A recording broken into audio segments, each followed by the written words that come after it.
Students welcome back to my YouTube channel. आज की video में क्लास 7 की जो न्यू बुक है उसकी एक्सरसाइज 1.13 को सॉल्व करेंगे।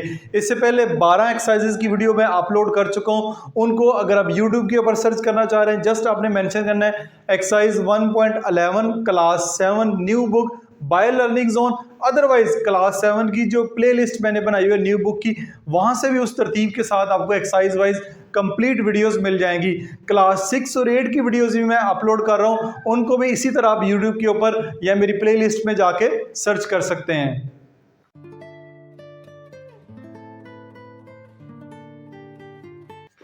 एक्सरसाइज 1.13 उसका क्वेश्चन नंबर 1 है, which of the following are in proportion. आपको नीचे 6 पार्ट दिए गए हैं, आपने जस्ट ये बताना है कि ये वाले जो क्वेश्चन है, जो प्रोपोर्शन दी गई हैं, रेशोज दी गई हैं, इनमें से कौन सी रेशोज हैं और प्रोपोर्शन के साथ है। वैसे भी आपको समझ आ जाएगी, लेकिन इसके लिए मैंने एक 2-4 मिनट की वीडियो बनाई हुई है जो आपकी बुक की बैक साइड के ऊपर, यानी कि आपकी इस एक्सरसाइज से पहले जो है कुछ थोड़ा सा बुक्स वालों ने समझाया, उसको अगर आप समझ लेते हैं तो प्रोपोर्शन का कॉन्सेप्ट आपका बड़े अच्छे तरीके से समझ आ जाएगा आपको। एक्सरसाइज 1.13 को सॉल्व करने से पहले प्रोपोर्शन का एक छोटा सा कॉन्सेप्ट है, अगर वो समझ लेते हैं तो एक्सरसाइज के क्वेश्चन बहुत आसान हो जाएंगे आपके लिए। प्रोपोर्शन के टॉपिक को समझने के लिए बुक वाले ने एक बेहतरीन एग्जांपल दी है, उस एग्जांपल के जरिए मैं आपको समझाता हूँ। Let us consider the given situation. एक सिचुएशन है, Zainab has red 10 pencil. Zainab है, उसके पास 10 रेड पेंसिल हैं। Tabassum has 18 blue pencil. तो तबस्सुम के पास 18 ब्लू पेंसिल हैं। अब क्या है, they want to distribute this pencil between themselves. वो आपस में इन पेंसिल्स को डिस्ट्रीब्यूट करना चाह रही हैं। Zainab gave 5 red pencil to her sister Tabassum. Zainab जिसके पास टोटल 10 रेड पेंसिल है, उसने 5 रेड पेंसिल जो है वो अपनी बहन जो है तबस्सुम को दे दिए। Tabassum gave 9 blue pencil to the Zainab. Tabassum जिसके पास 18 ब्लू पेंसिल है, उसने 9 पेंसिल जो है वो जैनब को दे दी है। Tabassum was not happy. Tabassum जो है जिसके पास 18 पेंसिल है वो खुश नहीं है। क्यों? She felt that she gave more blue pencil to Zainab than the red pencil gave by Zainab to her. अब तबस्सुम इसलिए परेशान है कि तबस्सुम ने ज़्यादा पेंसिल जो है वो जैनब को दे दी और जैनब ने मुझे जो है वो कम पेंसिल दी हैं। ठीक है कि ये सिचुएशन क्रिएट हो गई है। इस situation what do you think, is Tabassum right? आपके ख्याल में आप क्या कहते हैं कि तबस्सुम ने की जो बात है क्या वो राइट है, वो ठीक कह रही है कि उसने जैनब को ज़्यादा पेंसिल जो है वो दे दी हैं। इस प्रॉब्लम को सॉल्व करने के लिए वो दोनों जो है वो अपनी माँ के पास जाती हैं। Tabassum mother explain that Zainab gave 5 red pencil. अब उसकी माँ एक्सप्लेन करने लगी है कि तबस्सुम की मदर जो है एक्सप्लेन दैट जैनब गेव, यानी जैनब ने 5 red pencil out of 10 red pencil Tabassum को दी हैं। यानी टोटल जैनब के पास 10 पेंसिल हैं, 10 में से आधी उसने तबस्सुम को दे दी हैं, यानी आधी 10 में से 5 दे दी हैं। रेशो क्या बनेगी? 5:10 की रेशो बनेगी। 5:10 यानी 10 थी, 10 में से 5 दे दिए, तो रेशो क्या बनेगी? इसको सिंप्लीफाई करेंगे 1:2 बनेगी। 1:2 बनेगी। अब तबस्सुम के पास जो है, तबस्सुम ने 9 ब्लू पेंसिल जो हैं वो out of 18 blue pencil Zainab को दी हैं। तबस्सुम के पास 18 ब्लू पेंसिल थी, उसमें से उसने 9 दी हैं, आधी दी हैं, तो रेशो क्या बनेगी? 9:18। 9:18 तो यानी 18 में से 9 पेंसिल दी हैं। इसको भी सिंप्लीफाई करेंगे तो 1:2 बनेगी। 1:2 बनेगी। As both the ratio are same so the distribution is fair. क्योंकि दोनों की जो रेशो है जो वो सेम है, 1:2 आधी आधी पेंसिल उन्होंने एक दूसरे को दी हैं, तो डिस्ट्रीब्यूशन इज फेयर, यानी जो आपस में उन्होंने डिस्ट्रीब्यूट किया वो फेयर है।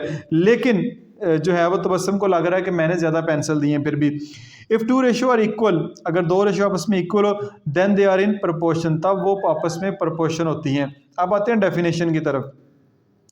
ए proportion is a mathematically comparison between 2 ratio.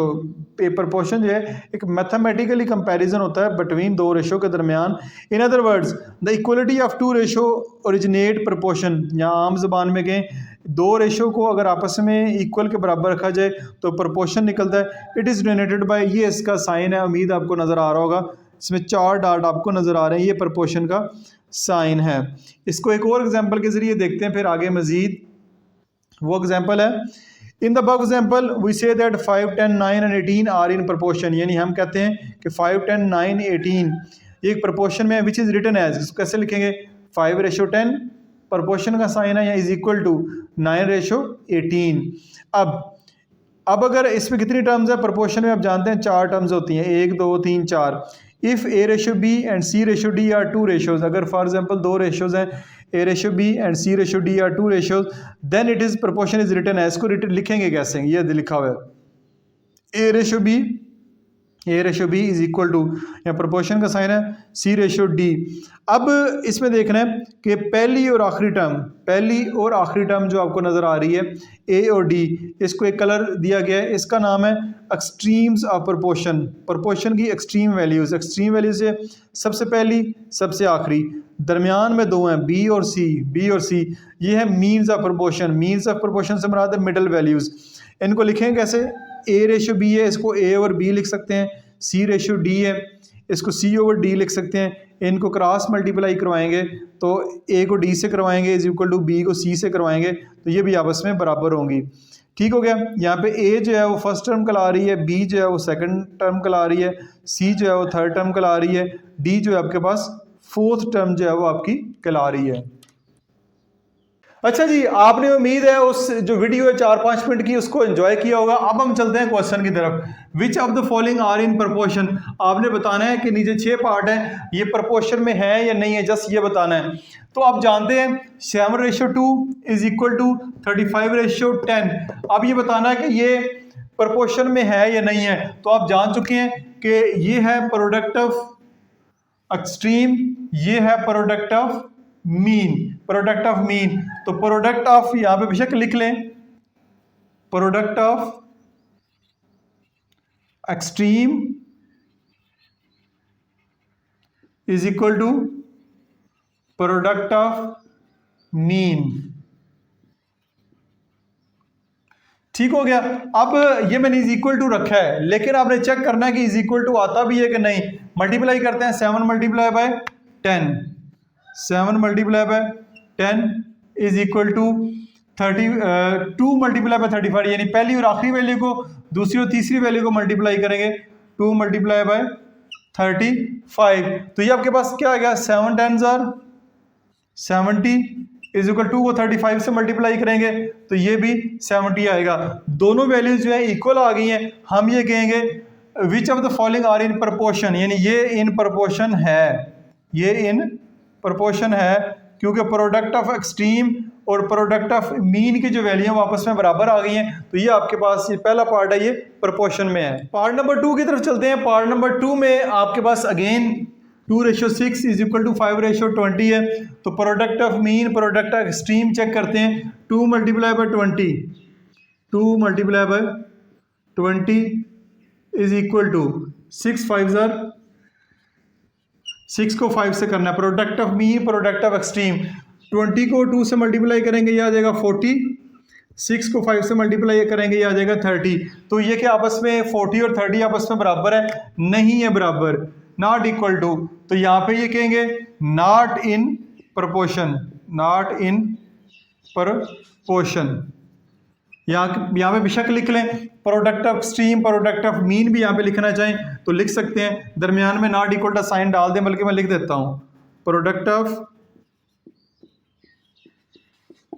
Extreme not equal to product of means, इसलिए ये आपस में इन प्रोपोर्शन नहीं है। तो मेरे ख्याल में बहुत ही आसान सा कॉन्सेप्ट है, आपको समझ आना चाहिए।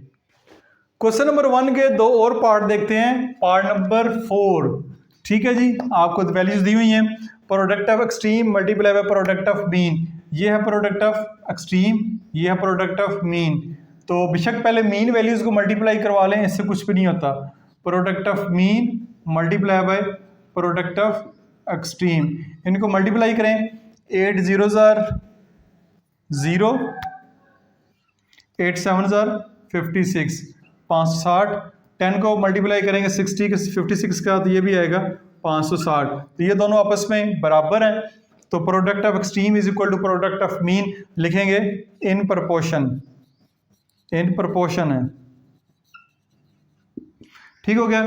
पार्ट नंबर 5 की तरफ चलते हैं। पार्ट नंबर 5 में भी है product of mean multiply by product of extreme 30 30 multiply by 15, बल्कि इसको इस तरह करते हैं, 15 को पहले लिख लेते हैं, जो सीक्वेंस है उसी को फॉलो करते हैं। 15 multiply by 30 is equal to 50 multiply by 9। 15 0 ज़र 0, 15 3 ज़र 45 इज इक्वल टू 9 0 ज़र 0, 9 5 ज़र 45। तो ये भी आपस में इक्वल है, 450 इज इक्वल टू 450, तो ये भी आपके पास इन प्रपोर्शन ही है। उम्मीद है आपको प्रपोर्शन का जो कॉन्सेप्ट है वो अच्छे तरीके से समझ आ गया होगा। इसके दो पार्ट मैंने छोड़े हैं, आप खुद भी कर सकते हैं, कमेंट्स में बताइएगा मुझे। प्रपोर्शन का कॉन्सेप्ट अच्छे तरीके से समझने के बाद ही हम आगे नेक्स्ट क्वेश्चन की तरफ मूव करेंगे।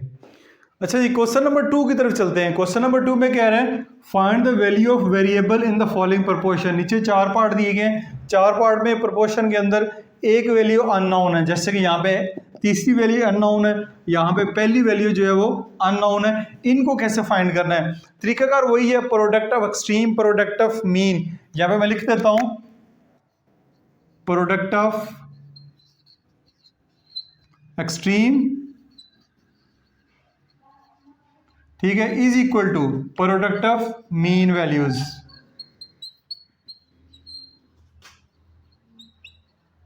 ठीक है जी, प्रोडक्ट ऑफ एक्सट्रीम यानी कि आखिरी और पहली वैल्यू, प्रोडक्ट ऑफ मीन यानी कि दरमियान वाली दूसरी और तीसरी वैल्यूज को मल्टीप्लाई करवाएंगे। Product of extreme 7 multiply by 50 is equal to 6 multiply by x। क्या आएगा? इसको मल्टीप्लाई करवा लें या ना भी करवाएं, आपकी मर्जी है, चलें करवा लेते हैं। 7 0 ज़र 0, 7 5 ज़र 35, ठीक है, ये हो जाएगा 6x। क्या हो जाएगा? 6x। 6 को x से मल्टीप्लाई कराएंगे, 6x हो जाएगा। अब क्या करना है, आपने x की वैल्यू फाइंड करनी है। जब आपने x की वैल्यू फाइंड करनी है तो x को अकेला करें, 6 को उठा के आप इधर ले आए, इधर मल्टीप्लाई हो रहा है, इधर आके डिवाइड हो जाएगा। अब कराएं मल्टीप्लाई, आप मल्टीप्लाई करवाएंगे तो ये आपके पास आएगा। मैं कैलकुलेटर का इस्तेमाल कर लेता हूं, तो 7 5 ज़र, पहले इसको चेक कर लेते हैं, मल्टीप्लिकेशन हमारी ठीक है। 350 को आप डिवाइड करेंगे 6 के साथ, तो ये आपके पास 58.33 आ रहा है। 58.33 यानी कटिंग करेंगे तो 58.33, कटिंग नहीं करनी बल्कि इसको डिवाइड करना है प्रॉपर तरीके से। तो जो आपकी x की वैल्यू आएगी, x की वैल्यू आएगी 58.3। ये जो x की ये वाली वैल्यू है, ठीक है। अब आपने परेशान नहीं होना कि ये वाली वैल्यू जो है वो डेसिमल में क्यों आ गई है। डेसिमल में भी आ सकती है, कोई मसले वाली बात नहीं है, कि डेसिमल में भी आंसर आ सकता है। तो ये आपका क्वेश्चन नंबर 2 का पार्ट 1 मुकम्मल हो चुका है। पार्ट 2 की तरफ चलते हैं। y/8, proportion 45/20। तो again product of extreme values, यहाँ पे मैं लिख लेता हूँ product of extreme and product of mean values. Product of means, product extreme क्या है? y multiply by 20, 8 multiply by 45। अब क्या करना है, कैलकुलेशन में मसला आ रहा है तो इन दोनों को मल्टीप्लाई ऐसे लिख दें, y इधर मल्टीप्लाई हो रहा है, इधर जाके 20 इधर मल्टीप्लाई हो रहा है, उधर जाके क्या हो जाएगा? डिवाइड। ठीक है, अब सिंपल कैलकुलेशन करने की कोशिश करते हैं। ये जो दोनों हैं 4 के टेबल पे होते हैं, 2 4 ज़र 8, 2 4 ज़र 8, 5 4 ज़र 20, ठीक है, 4 के टेबल पे किया है। 5 1 ज़र 5, 5 9 ज़र 45, तो 9 को 2 से मल्टीप्लाई करेंगे तो आपके पास आ जाएगा 18। y इज इक्वल टू 18 यानी पहली वैल्यू आपकी 18 आती है यहाँ पे फर्स्ट टर्म।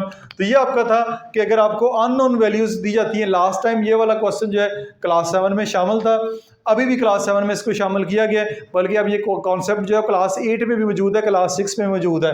तो उम्मीद है आपको ये कॉन्सेप्ट समझ आया होगा। क्वेश्चन नंबर 2 के नेक्स्ट 2 पार्ट देखते हैं। 2 पार्ट में आपके पास है z/9, प्रोपोर्शन का साइन है 15/35। Again product of extreme and product of mean मैंने पहले से लिखा हुआ है, इसको रेज करने की जरूरत नहीं है। प्रोडक्ट ऑफ एक्सट्रीम यानी कि पहली और आखिरी वैल्यू को मल्टीप्लाई करें, z multiply by 35 is equal to 9 multiply by 15। अब क्या करना है, z की वैल्यू फाइंड करना है, z को इधर ही रहने दें, और 9 मल्टीप्लाई बाई 15 इधर ही है, 35 इधर मल्टीप्लाई आ रहा है, इधर आके आके डिवाइड हो जाएगा। अब इसको कटिंग करने की कोशिश करते हैं। 5 3 15, 5 के टेबल पे 5 7 आपके पास आएगा 35। तो और मज़ीद इनकी कटिंग सिंपलीफाई नहीं हो सकता। 9 3 27 डिवाइडेड बाई 7। तो इसका जो आंसर आएगा वो कैलकुलेटर की मदद से निकाल लेते हैं।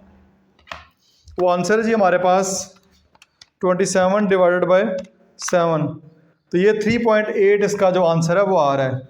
इसका आंसर भी डेसिमल में आया है, 3.8 इसका आंसर है। नेक्स्ट चलते हैं पार्ट नंबर 4 की तरफ। पार्ट नंबर 4 में वो कह रहा है W/2 प्रोपोर्शन का साइन है 24/18। तो इसमें product of extreme multiply by product of mean. तो प्रोडक्ट ऑफ एक्सट्रीम से बना दिया कि W multiply by 18 is equal to 2 multiply by 24, product of mean and product of extreme.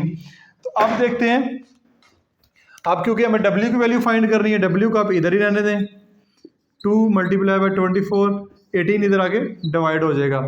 2 1 2, 2 9 18, 3 3 9, 3 8 24, 3 3 9, 3 8 24। तो ये आपके पास आएगा 8/3। इसको भी आंसर निकाल लेते हैं 8 डिवाइडेड बाई 3। तो ये 2.66, ये आपके पास राउंड ऑफ करके 2.67 चलें कर ले, 2.67 इसका फाइनल आंसर होगा। इसी के साथ ही आपकी एक्सरसाइज 1.13 के पहले 2 क्वेश्चन मैंने सॉल्व किए हैं। बड़ा ही आसान सा कॉन्सेप्ट है, उम्मीद आपको अच्छी तरीके से समझ आया होगा। फिर भी किसी किस्म का क्वेश्चन हो कमेंट्स बॉक्स में मेंशन कर सकते हैं, उसको मैं आंसर करने की कोशिश करूंगा। इसके अलावा क्लास 7, 6 और 8 की किसी भी एक्सरसाइज के ऊपर वीडियो चाह रहे हैं जिसकी वीडियोस पहले से यूट्यूब पे मौजूद नहीं है, या मेरी वीडियो चाह रहे हैं, जस्ट इस वीडियो के नीचे उस एक्सरसाइज का नाम मेंशन करें, क्लास मेंशन करें। जिस एक्सरसाइज क्लास के सबसे ज़्यादा वोट होंगे, कमेंट्स होंगे, उसकी वीडियो मैं जल्दी अपलोड करूंगा। This is Masood Mubashar signing of.